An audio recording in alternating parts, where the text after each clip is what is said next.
Williamson's Scary Movie was a script that took Hollywood by storm, putting the hot young writer on the fast track to success. But the production faced a major hurdle, finding a director who could successfully blend the satirical elements of the screenplay with spine-tingling horror.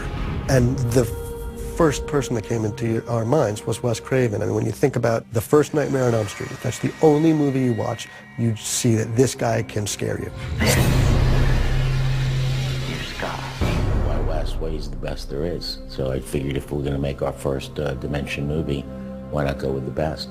He was not interested in doing this, which was a huge disappointment. I passed, and I passed for quite a while. I know they had approached George Romero and Sam Raimi and, you know, kind of like the staples of the horror world. There's always another list of directors, but you'd stare at that list and start crying. I feel like we were kind of dragging our feet to a certain extent because we really wanted to get Wes to do it.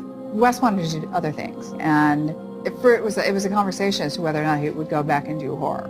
I understand it. He didn't want to do, quote, another slasher movie. With the talent pool shrinking fast, the studio behind the project, Dimension Films, continued to hope that their director of choice would change his mind. Wes Craven has influenced horror in the 70s with Last House on the Left, in the 80s with Nightmare on Elm Street. You cannot overstate how incredibly influential Wes Craven has been to the horror genre and has continually made movies for different generations that felt so contemporary. Craven's previous work, at times critically lauded, often shocking, but always provocative, reached mainstream success with 1984's A Nightmare on Elm Street. In it, he created one of the most iconic figures in all of modern horror, Freddy Krueger. Wes became horror meister Wes Craven, slasher director Wes Craven, and I became horror star, slasher star Robert Englund. You know, and that gets attached to your name for a while. Before long, Craven found himself firmly enmeshed in the world of horror movies, a place where he could use his talent at evoking blood-chilling terror to maximum effect. I read an interview with Wes once somewhere where he said, within the realm of horror movies, you can do anything you want. You can explore any issue you want. You just have to have a jump out and grab you every 10 minutes.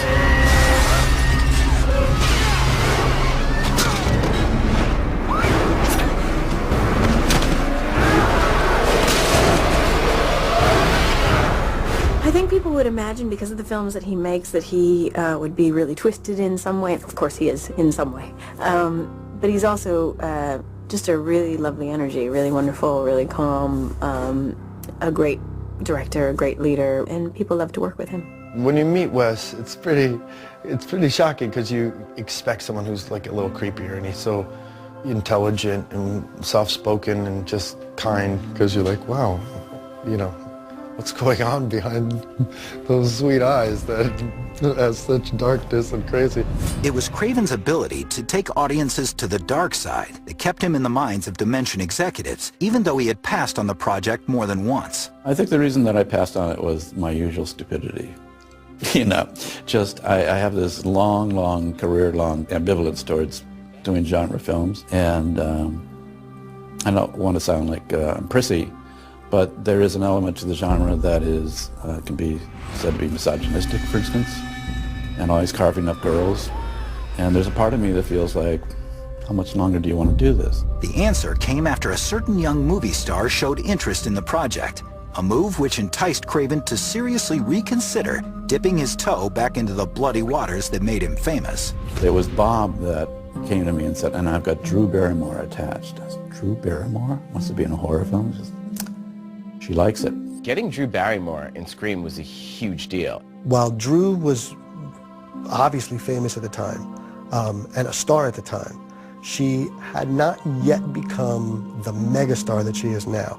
Despite the attachment of Barrymore, Craven was still not so quick to dismiss his initial concerns. I think it was actually the opening section in the writing, just the sort of tormenting of a girl for 15 minutes and then having her killed and disemboweled, and I just said, well, do I want to do this again? What's this going to do to my karma?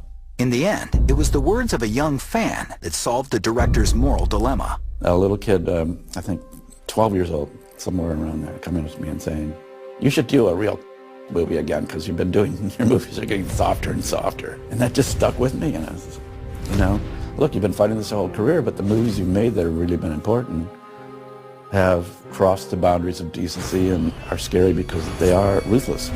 And I called up Bob Weinstein. I said, you know, if that job is still open, I'll take it.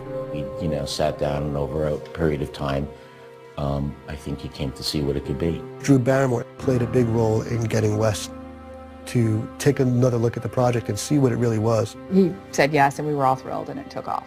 When he came on board, we knew we had something.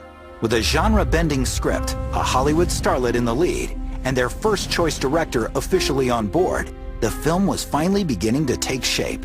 Everything seemed to be going according to plan, until the day Drew Barrymore came up with a radical idea, one that was either uniquely inspired or one that could completely derail the project. The question now became, would Wes Craven's scary movie ever see the light of day? Don't worry, you'll find out soon enough, I promise.